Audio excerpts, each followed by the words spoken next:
j'espère que vous allez bien. Je suis trop contente de vous retrouver aujourd'hui dans une nouvelle vidéo sur les Sims 4. On attaque enfin la rénovation de Moonwood Mills. Désolée si je le dis au ralenti, mais je galère. J'avais trop envie de commencer la réno de ce monde-là. Et pour ceux qui se demandent, ça vient avec le pack Loup-Garou. Donc voici un petit peu à quoi ressemble la map actuellement. Nous, on va se concentrer sur la petite cabane qu'on a juste en haut. J'avais très envie de commencer par ici puisque c'est un petit terrain et je me dis qu'on peut y faire aménager un Sims ou alors ça peut être un terrain de location, à vous de voir ce que vous avez envie de faire, mais je vous propose qu'on commence tout de suite. Comme d'habitude, je commence par créer l'extérieur de la maison et là on repart sur une cabane similaire dans le sens où on sera sur une toute petite maison. J'avais pas envie de créer quelque chose de très grand. En soi, il y a la place pour créer une deuxième chambre ou créer des étages et tout, mais j'avais vraiment envie d'avoir l'esprit un peu cabane dans les bois et cette map s'y prête tellement bien que voilà, j'avais pas envie de faire autre chose. Alors pour l'instant, j'ai placé les toits de cette manière-là, mais vous verrez que par la suite, je viendrai réajuster tout ça. Je place des jolies fenêtres qui viennent du jeu de base, incroyable. Je les ai redécouvertes avec la construction de cette maison. Je sais pas si vous les aviez déjà vues. J'ai jamais fait gaffe parce qu'elles sont souvent en bas de la liste, je crois, et je suis habituée à utiliser d'autres fenêtres comme celle du pack mariage et tout qui sont vraiment très jolies. Mais celles-ci sont incroyables, je les adore et en plus elles ont cet esprit un peu rustique, vraiment sympa. Donc n'hésitez pas à les utiliser.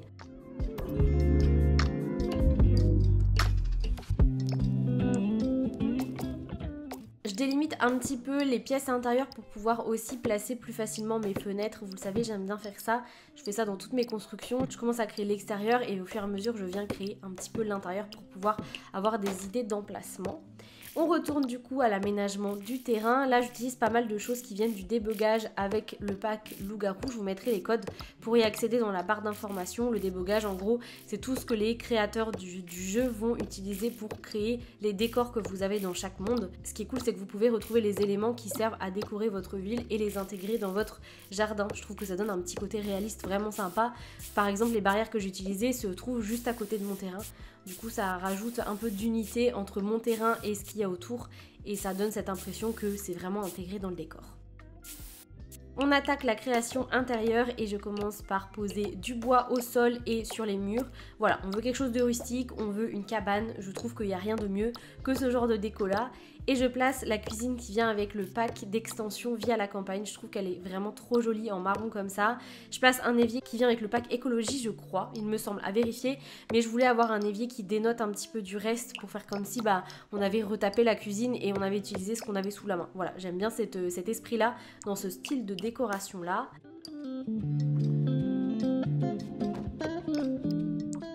Je m'attaque ensuite au côté salon. Alors il n'y aura pas de télévision, on aura juste un canapé, quelques fauteuils, une grande bibliothèque, des choses qui traînent un petit peu partout, mais j'avais pas envie de faire un endroit pour se poser et manger puisque déjà l'espace est pas très grand et en plus de ça j'aime bien l'idée que ce soit vraiment un truc très cosy mais en même temps très rustique et qu'il n'y ait pas grand chose, qu'il y ait juste le nécessaire et voilà, je trouve que ça s'y prête plutôt bien. De toute façon nos Sims peuvent se poser sur les fauteuils et sur les canapés pour manger, donc c'est pas vraiment gênant pour le coup.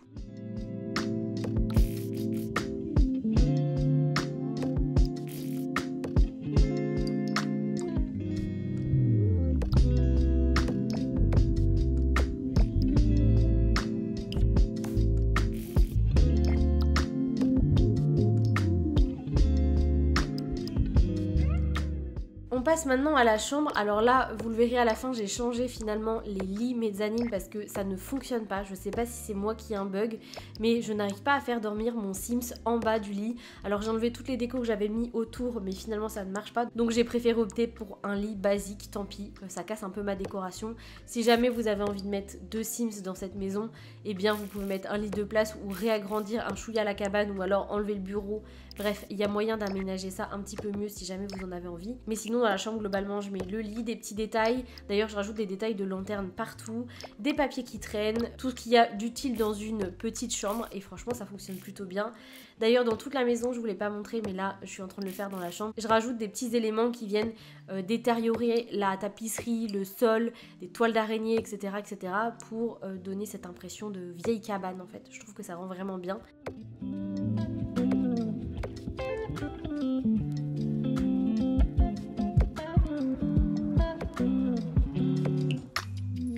Du au niveau des toilettes et de la salle de bain, bon, rien de plus simple, j'ai pas besoin de vous en parler pendant des heures. Je rajoute des toilettes, une petite vitrine, et au niveau de la salle de bain, je rajoute cette baignoire en bois, je mets le même évier que dans la cuisine et puis des petits détails, et globalement c'est tout ce que je viens rajouter ici.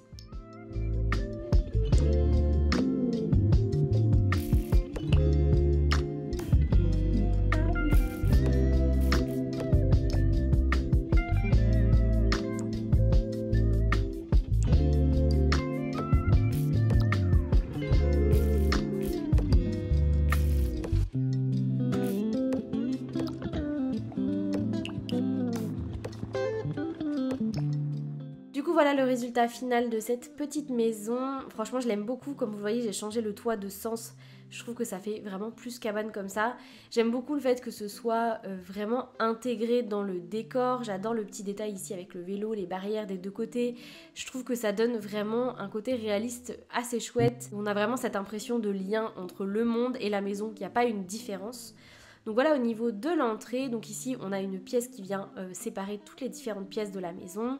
Là on arrive dans la pièce de vie avec le coin cuisine de ce côté-ci que je trouve vraiment trop joli. J'aime bien cet aspect très rustique. Quand on arrive de l'autre côté, on est sur le coin salon. J'adore les couleurs de cette maison, je trouve ça très chaleureux. Avec des petites choses qui traînent un petit peu partout, des malles, des bouquins, une bibliothèque, une poubelle, bref. Plein de petits détails partout. Quand on revient vers l'entrée, on a accès aux toilettes et à la salle de bain. Bon là, rien de ouf, mais je vous le montre quand même. Donc il y a tout ce qu'il faut pour que nos Sims puissent s'occuper de leurs besoins. Et ici, on a la chambre. Comme vous le voyez, j'ai changé le lit pour un lit simple. C'est beaucoup plus facile d'accès pour nos Sims. Donc voilà pour cette petite maison, j'espère que déjà l'intérieur vous plaît, moi je l'aime beaucoup. Et quand on passe par cette porte-ci, on arrive sur la terrasse, donc il n'y a pas énormément de choses parce que je veux que cette maison soit une starter. Donc j'ai pas mis beaucoup d'objets. Ici on retrouve un brasero avec des fauteuils pour s'asseoir. Sur la terrasse on a un barbecue et un fauteuil également. Ici on a de quoi faire du jardinage. J'ai rajouté aussi des éléments du debug comme ce fil à linge. Je crois que ça vient avec le debug d'île paradisiaque. Incroyable, je trouve qu'il a vraiment un super rendu, donc j'adore le rajouter. Et puis des petits détails, des seaux, une brouette, bref, plein de petites choses un peu partout.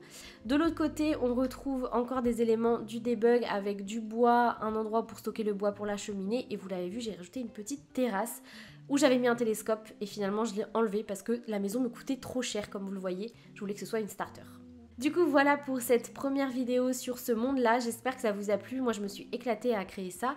N'hésitez pas à télécharger cette maison, mon ID est dans la barre d'informations et puis vous pouvez très bien l'utiliser comme maison pour une résidence ou comme maison de vacances, comme vous voulez. En tout cas j'espère que ça vous a plu.